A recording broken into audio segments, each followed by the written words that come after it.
bets.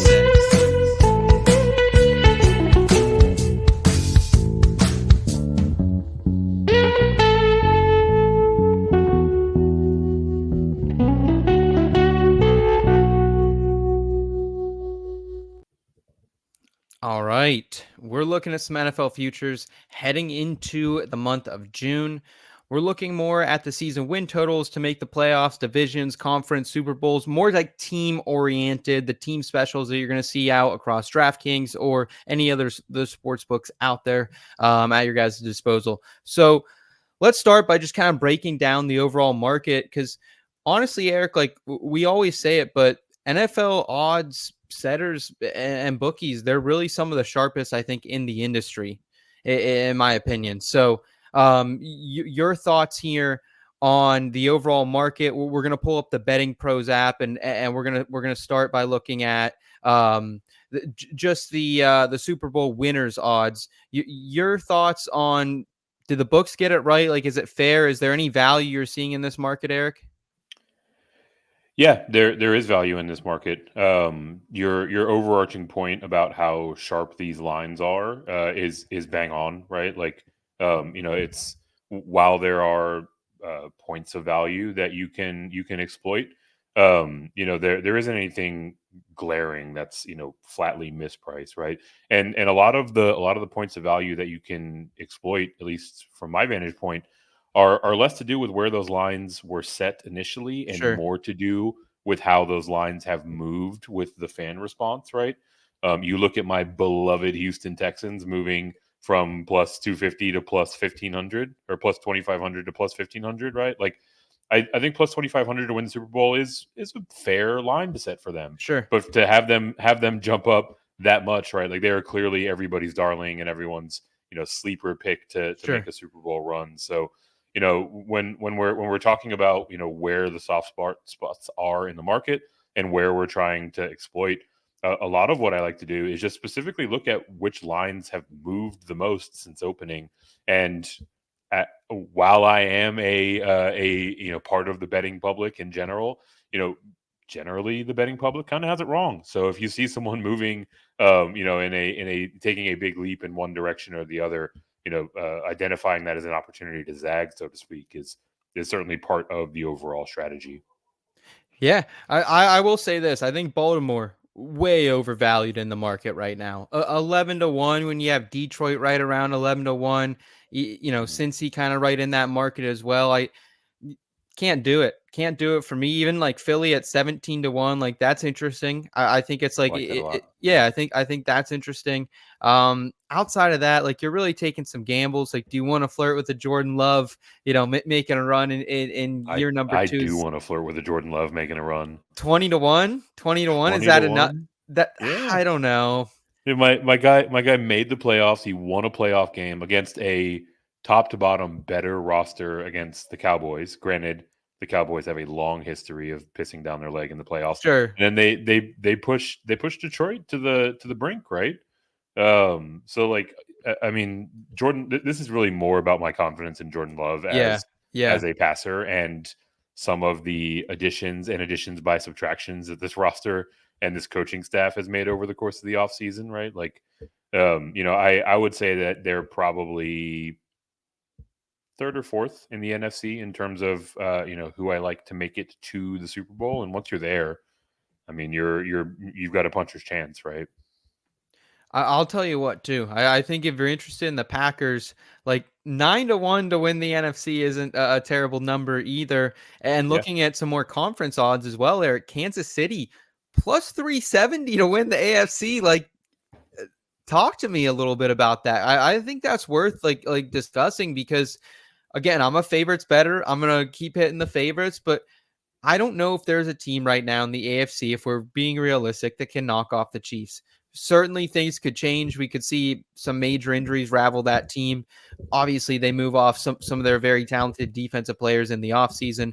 Still, though, I think the Chiefs are interesting a little bit. I haven't bet that yet, but looking at it a little bit further here tonight, plus 370 is interesting for them. Anything else you're seeing from a conference perspective, and your thoughts on KC?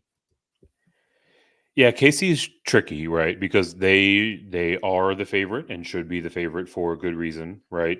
I think the issue with them is really just the strength of the AFC in general, right? Like Who's you look, taking them out? Who's taking the shot? Like Cincy, if what they get healthy, maybe it's they're deep.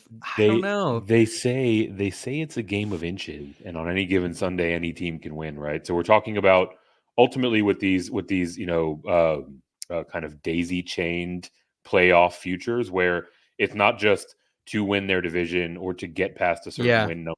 Right? Like yeah, we're talking about to make the AFC win the AFC championship game, they've got to sure, win a series of back to back games against very good competition, right? So yeah, like these odds should be a bit longer, right? Like I would think that the number that Baltimore has around 550 is where each of the respective favorites in their conferences should sit, right? okay, Just because so many things have to go right in order to get to the Super sure, Bowl, but sure, also like top to bottom, right? Like not only the depth, the quality of depth in the AFC, but the quality or the other way around, the depth of the top teams in the conference is significantly greater in the AFC than it is in the NFC, right? Like every yeah, single yeah, weekend in yeah, the yeah. It's playoffs, true. It's like true.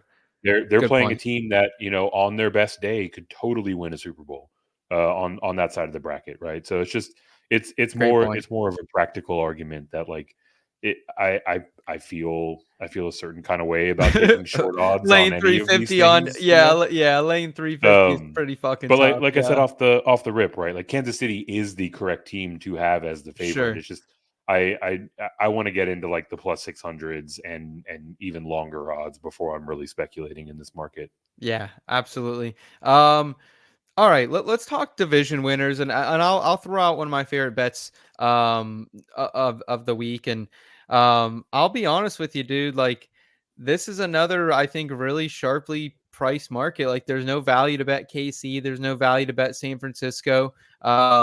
I see a little bit of value. I think in the NFC South, Tampa Bay Buccaneers. I like them potentially to come back at like plus 360 right now. I think that's a decent number to win the South. Atlanta kind of the minus money favorite there. Overall impressions though, but before I throw down one of my best bets here for the division market. Yeah, this market looks a little bit more appealing, right? Kind of like I was saying with when we were talking about to win the conference championship. At this point, you're really making more of a valid assessment of the team's capabilities and the roster they've assembled, and bouncing that off against the schedule that they will be playing. So I like splashing around here a little bit more. Generally Agreed. speaking, I'm not going to be laying any minus wagers out No, there, right? Just no, because no. a lot of things have to go right still to win your division. But yeah, looking at teams that are very well positioned and arguably the favorites to win their division that are getting plus 180, plus 200, plus 220 type of lines. That's the type of favorite betting that I like to do. Nice and juicy. Okay. All right. I know you like one team in particular to win a division. Do you want to tell us a little bit more about that and who you're looking at here? Yeah, scroll on down to those Indianapolis Colts sitting there. What is it? Plus 350 to win the AFC South. So a couple things went on behind the scenes to make this bet come to fruition. The first is that our boy Seth told me that I could not float out a Anthony Richardson to win the We already MVP talked about card. awards. We did that two We weeks already talked ago. about awards, so perfectly fair. But in that same vein, if Anthony Richardson is winning the MVP, there's a real good chance that Indianapolis is winning the AFC South, right? So this is a different version of that same bet, and a lot of it has to do with my unwavering confidence in Shane Steichen and this coaching staff, but B, this was a team that was on the verge of winning the AFC South last year with Anthony Richardson playing like 10 or 11 quarters or something like that, and looking electric when he did, by the way, right? So if we're going to roll the ball forward to a 2024 season where Richardson plays the full complement of games, he's Sure. able to, I mean, if he takes a step forward, fantastic. Even if he just sustains the level of play that we saw in his limited run last season, I think that this is going to be a very competitive team. And then the last point on this portfolio of reasons, like I mentioned when we were looking at the overall markets and the Super Bowl market specifically, I think the betting market is way too bullish on my beloved Houston Texans, right? So you're able to get a better price on this number because the Texans, and I haven't seen them on this page specifically, I'm imagining that their number has gone the same direction since open as it did with regard to the Super Bowl odds, Plus right? So 110. we're seeing, yeah, opening at plus 140, now at plus 110. So we're seeing money come in on the Texans to win the AFC South. Kind of like I was saying with Kansas City, I think they should be the favorite, but a team that essentially was playing the Texans for the division, and it came down to the second half of that game Tyler getting Goodlin. getting 3 times longer odds is Yeah. exactly the type of wager that I Yep. like to put out there. If Tyler Goodlin caught a pass, the Colts they probably would have made the playoffs. Would have won the division as well. That, So yeah, I mean, definitively would have won the division. Maybe they win the same game against Joe Flacco running out of gas in the yeah, wild card round, but yeah. nonetheless, right, they were that close from this being a reality, which is far closer than 3 times the likelihood as the odds would imply today. With fucking Gardner Minshew. Let's keep that in mind. With Gardner Minshew. Yeah. So speaking of divisions, I went with one of the specials for the divisions, and for me, like I really liked looking at the top two exact order, top two just in general. And I also liked looking at the exact order of the entire division. And it was really tough with a lot of these to find anything that I felt even comfortable spewing out here.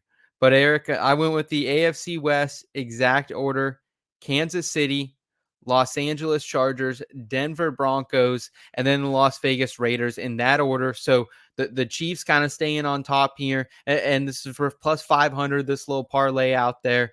And it starts here with the Chiefs, man. Like they've won this division 8 years in a row. I don't think they're going to have a hard time doing it this year. I gave them about 11 or 12 wins when I looked at their schedule. Then you go to the Chargers. I think the Chargers, like we got Jim Harbaugh coming in, going to set that culture a little bit. Still has Justin Herbert, arguably one of the better quarterbacks in the NFL. Still are, easily the second best in this division. And when you look at the strength of schedule, second easiest for the Chargers. So I think the Chargers should be the slam dunk second favorite team here. And then it's really just a toss up between do you think the Broncos or Raiders are going to be worse? Who's the trash of this division? To me, I think really that it's probably the Raiders. When you look at both of them, like they're in that 24th, 25th range of the strength of schedule. But I kind of like Bo Nix a little bit up with that Sean Payton offense. Like it makes sense. He's kind of a check down quarterback. He's kind of make something happen on time and deliver the ball on point and don't get too crazy with it. That's kind of Sean Payton's offense. They also have Pat Surtain, a shutdown cornerback. I like them for about 6 wins. And then I really think that the Raiders, man, like you look at this schedule, it's very, very tough for the Raiders. And they have Gardner Minshew and Aiden O'Connell. And I know we just said Gardner Minshew, took the Colts to a pretty good place last year. That was with Shane Steichen. I think Shane Steichen's a dog. He also had some pretty good weapons around him. I would say better than what he does have here in Las Vegas, even though it's, not bad with Devontae Adams and Brock Bowers. So, Eric, your thoughts on my parlay here? I didn't go full unit on it because I think it's fucking ballsy as hell.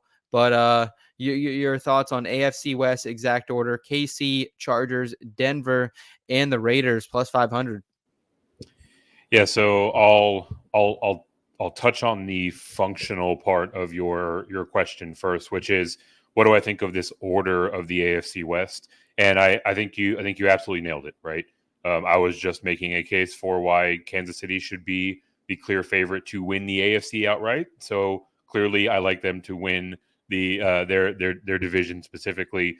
For me, a lot of these futures bets tie to quarterback play and tie to confidence in the head coach. Sure. And far and away, the Chargers have the edge in those categories in spades over both Denver and the Raiders, right? So I think your logic in terms of the way by which you got to this order is bang on, right? Like Denver, for all of their struggles last year, were still a mostly competitive team, right? I think they won 7 or 8 games. I think Yeah. if they repeat that again this year, they're very much so in the mix for third in this division, and they've made pretty savvy moves over the course of the offseason, right? They've done a lot to bolster this offense. Sean Payton has a long track record of getting the most out of his guys, Yeah. right? Every It's time. just the roster itself isn't the most talented in the world, right? So their upside is capped only so high. And Las Vegas, I completely agree. I think they're going to be a complete dumpster Dude. fire, right? Like Yes. you want to talk about losing faith in an organization because Atlanta decided to draft Penix. Las Vegas deciding to draft Brock Bowers there is equally as deadly a sin in my mind, right? Like fair enough to them, they went best player available, but like they were clearly the fantasy manager on draft day who got sniped right before their pick was up and had no idea what to do. And like, I guess we'll just Tilted. go with the best player on the board, right? Yeah. Yeah. So like, they've got little pockets of talent on this roster, but as a whole, I don't think that they have the guys that are at the correct points in their development and points in their career to really be competitive this season. So I think your order is correct. So that is criteria number one. You have to get there. But really, your logic is what I love about this wager more than anything, right? Again, I was just saying that I would be happy to take the Chiefs to win the AFC at plus 500 or plus 550. Well, you're basically getting that same action at that price tag by laying a bet on this Sure. particular order, right? So, feeling confident in that order, this is a great way to get some action, some coverage on the Chiefs being very, very good this year, which is a very high likelihood outcome, but at a much more appealing price tag. So I love the way that you got to this bet and how you're finding value in what is largely presumed to be a pretty high confidence outcome overall. The most predictable division. That's what I said. Like, it feels like the most predictable division. Everybody has their role, and hopefully they play it here in 2024, and we can catch this one at the end of the season. We got Jack in the chat. What's up, Jack? Thanks for hanging out with us Hey, tonight. Jack. Asking what odds for Bears NFC winner at each book. Yeah, let's check that out here, man, for you. We're using the Betting Pros tool over here, Jack, and Chicago. If you're interested in them, the best value you're going to get is 22 to 1. That looks like that's going to be at FanDuel, and it's important to go to FanDuel because they're all the way down at 14 to 1 on DraftKings. So, that's why it's always good to use some tools like that, some aggregator tools like Betting Pros has over here. So, hopefully, the Bears can pull one out for you. I don't think I would be going all in on them in the like maybe like to make the playoffs. This is a vault. That'd be ballsy. That'd be ballsy. It absolutely would be. And Jack, I appreciate you swinging through and dropping us a question, but I also appreciate you because you dropped us what we in the biz like to call a segui, because my next future bet, unfortunately, goes in the opposite direction of what you're saying here. The next bet that caught my eye was the Bears under 8.5 wins. You can get this one at plus 140 over at DraftKings. To your point, Seth, about DraftKings having shorter odds for them to win the Yeah, division. Well, DraftKings also has a juicier line for them sure. to go under 8.5 wins. And I arrived at this largely through what I was talking about off the top. This is the Bears team that at the beginning of or I guess in the middle of the offseason when these lines dropped, the under to 8.5 wins came in at plus 103, I believe, is where it Yep. opened. Yep. So you're seeing a lot of steam, a lot of public betting coming on to the Bears having a winning season, right? Nine games or more in the win column. And while I think the Bears are due for a pretty significant step forward and have done a lot to overhaul this roster. You know, you start thinking about the seas that they'll have to navigate, an NFC North that is dangerous, right? Like Sure. arguably either they or the Vikings are the weakest team in the division. And you know, you can feel pretty okay with JJ McCarthy under center for They were turning, Minnesota. So yeah. you know, not looking at a gimme putt anywhere in your division schedule, which is obviously a big part Yeah, of the schedule overall. sure. But then just kind of poking holes at the the schedule overall. Like there's a pretty short list of teams that you feel very good about the Bears beating just on paper in June, right? Like play the Titans, you can feel okay about that. The Panthers, obviously, the Commanders, the Patriots. You know, these are three teams that you would feel pretty good about the Bears' ability to to win that one more times than not if you were to simulate it or play it 100 or 1,000 or 100,000 times, right?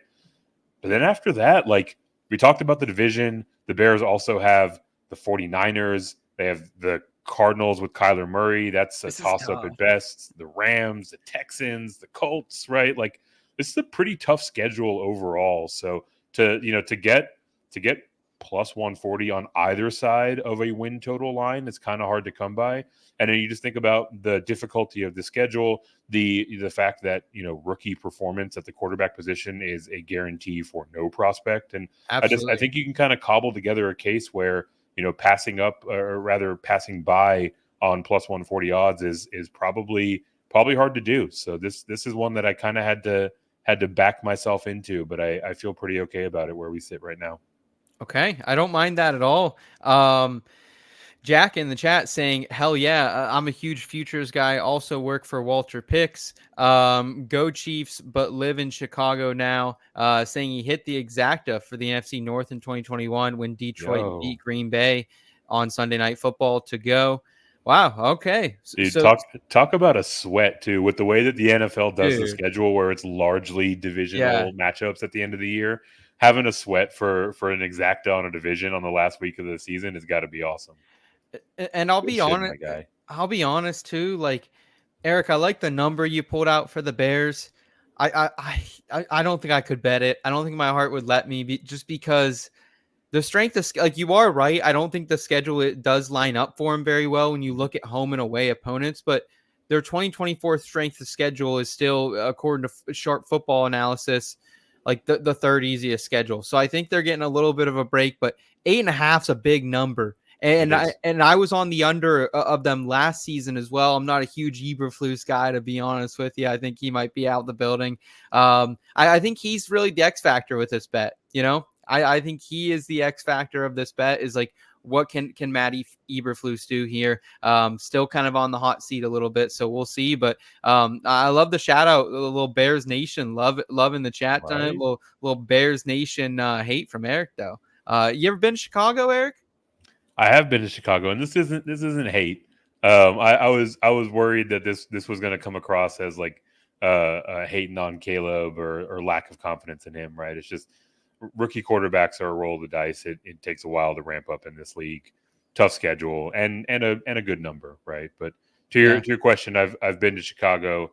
I've had the dogs. Is I've it had good? the Are the dogs good? Are the dogs good? I yeah, need. yeah, Yeah. man. I mean, look, it's kind of hard to mess up a glizzy. Chicago tries their best to mess it up, right? They're they're Really? they're taking a lot of cracks at it, but it comes together well, right? So, like the Chicago dog, like the Chicago pie.